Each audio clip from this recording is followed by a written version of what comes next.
목요일 출발 증시 830입니다.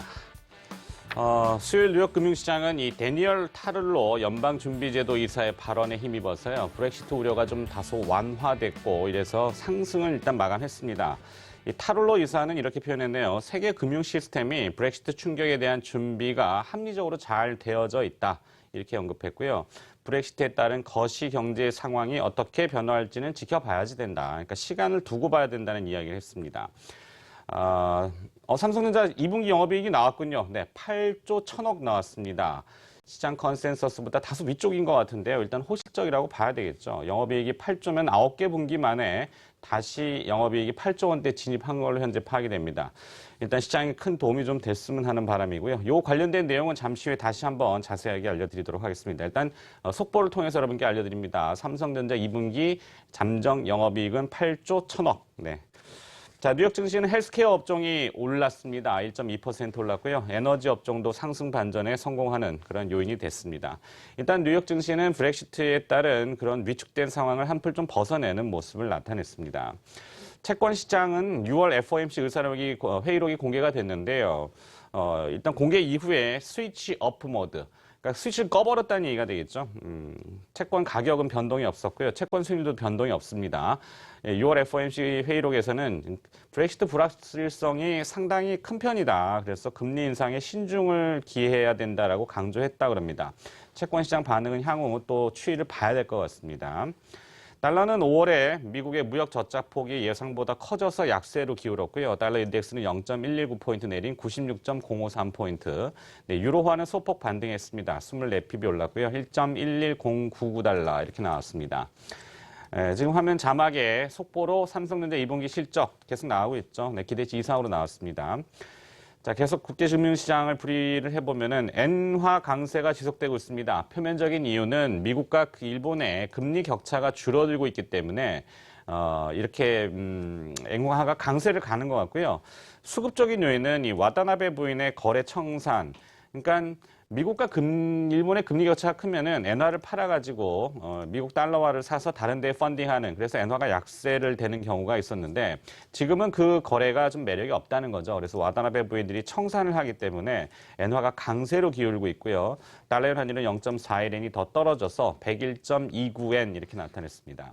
N1 재정 환율은 100원당 11원 올랐고요. 1150원대 바짝 다가서는 1149원 나타냈습니다.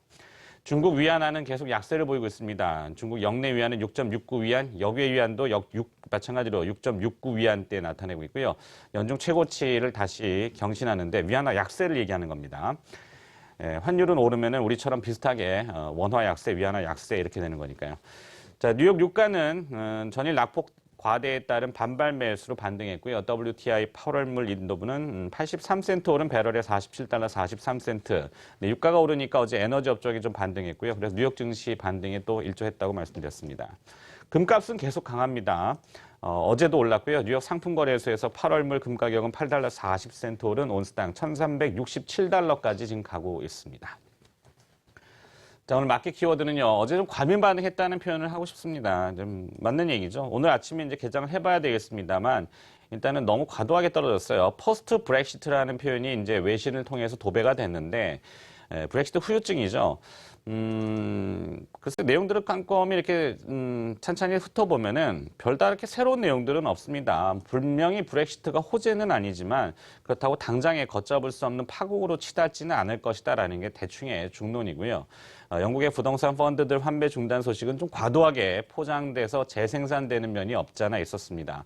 여기에 이제 때마침 이탈리아 은행들의 부실 문제가 좀 겹쳐가지고 시장 심리를 많이 위축시켰고 순간적으로는 달러 선호 심리가 좀 강해지면서 일단은 위험 회피 심리, 안전자산 선호 심리 이것이 이제 표면적인 이유고 내부적으로는 수급이 이제 외국인 투자자들이 주식을 팔고 또 코스피 선물을 매도하는 바람에 뭔가 있는 거 아니야 이렇게 돼서 이제 심리적으로 많이 위축이 됐죠. 우리나라는 이 대외 환경이 여전히 취약하고 민감한 모습을 나타내고 있습니다. 특히 외국인 투자자들의 수급 동향이 오히려 심리적인 역효과를 나타내는 경우가 왕왕 있는데요.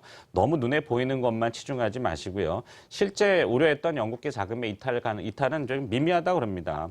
그리고 또 한 가지는 어제 코스피 선물에 대한 외국인 투자자들의 매도는 약 12,000계약, 굉장히 좀 큰 규모라고도 볼 수 있는데 미결제 약정의 증가가 없었기 때문에 신규 매도라기보다는 매수 포지션을 청산해버리는 그런 정도일 겁니다.